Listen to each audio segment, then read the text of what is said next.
Question aujourd'hui sur Europe 1 sur la violence qui s'abat sur la France à tout propos. Les retraites, les bassines, chaque manifestation devient le prétexte à des micro-expériences insurrectionnelles. La faute au maintien de l'ordre ou bien y a-t-il plus que cela? Est-ce que la France ne serait pas saisie de pulsions révolutionnaires? C'est le vendredi thématique de la rédaction d'Europe 1. Alors à 7h10, notre premier invité, Éric Delbecq, qualifiait la chose. 6 pulsions révolutionnaires il y a.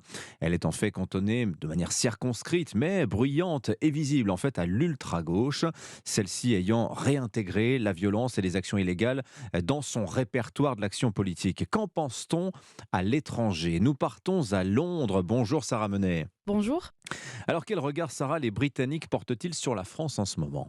Ici, on continue de suivre avec attention ce qu'il se passe en France et on sent quand même depuis la semaine dernière que le ton a changé. On observait jusqu'à présent les mouvements sociaux en France avec parfois un peu d'amusement. Vous savez qu'en Grande-Bretagne, on adore se moquer un petit peu du voisin français révolutionnaire, en grève permanente, dit-on parfois avec un peu de French bashing. Là, on a la sensation quand même que les médias britanniques ont pris véritablement la mesure de ce qu'il se passait en France. L'annulation de la visite du roi Charles III ayant précipité, on va dire, cette prise de conscience. On évoque cette semaine ici les événements avec plus de gravité. Balayer les références à Marie-Antoinette et à 1789, on parle aujourd'hui d'une France qui s'embrase et d'une violence qui se serait généralisée, pour reprendre par exemple les termes du journal Le Times. Alors, commentaire vachard d'un présentateur de la BBC au début du mouvement en janvier. Il y a des choses qui ne changent jamais en France. On perd les guerres et on fait la grève. Fin de citation. Sympa les Anglais. À Bruxelles maintenant, Laura van Lerberghe. On commande beaucoup, Laura, la crise française des retraites. Et comme les Anglais, les Belges ont du mal à comprendre pourquoi cette réforme suscite chez nous autant de passion. Eh bien, c'est une Belgique incrédule. On questionne l'ampleur de l'usage de la force par les policiers français.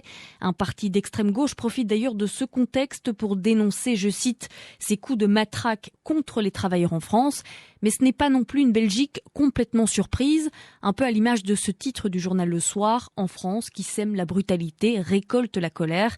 En fait, les Belges sont conscients de cette culture contestataire en France. C'est là où confrontation et rapport de force dominent plus qu'ailleurs, peut-on lire dans la presse. Un pays traversé de rancœur qui ne se laisse pas aisément emmener.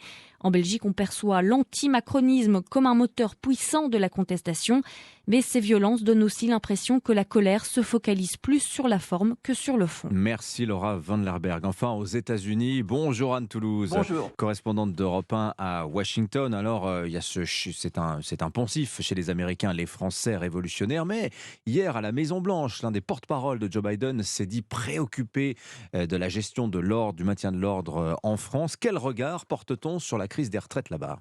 Oui, les Américains ont vu quelques images de manifestations pacifiques ou violentes. Cela m'attriste de vous dire que cela ne les a pas surpris, car la France a la réputation d'être en ébullition permanente en ce qui concerne les retraites. Le problème a été longuement expliqué et suscite ici une incompréhension totale. En fait, les manifestations qui sont restées dans la mémoire des Américains sont celles des Gilets jaunes, parce qu'elles trouvaient un écho aux États-Unis. On était à l'époque du Trumpisme et il y avait dans une partie de la population le même ressentiment contre les élites. D'ailleurs, Donald Trump avait regardé cela avec intérêt et prétendu que les manifestants criaient « Trump avec nous ». Quant aux manifestations écologistes, elles sont fréquentes ici et elles dégénèrent souvent. Par exemple, le mois dernier à Atlanta, le siège de la police a été attaqué après qu'un jeune manifestant écologiste a été tué lors d'affrontements violents avec les forces de l'ordre. Voilà, entendu de la bouche d'un Américain, c'est bizarre quand même ce pays sans armes où les gens se battent constamment contre le gouvernement et ils obtiennent tout ce qu'ils veulent. Voilà. Merci Anne Toulouse, on vous retrouvera d'ailleurs dans le journal de 8h à propos de Donald Trump, fait sans précédent dans l'histoire américaine. L'ancien président a été inculpé hier soir à New York dans l'affaire Stormy Daniels, s'il devrait comparaître mardi. Il est 7h46.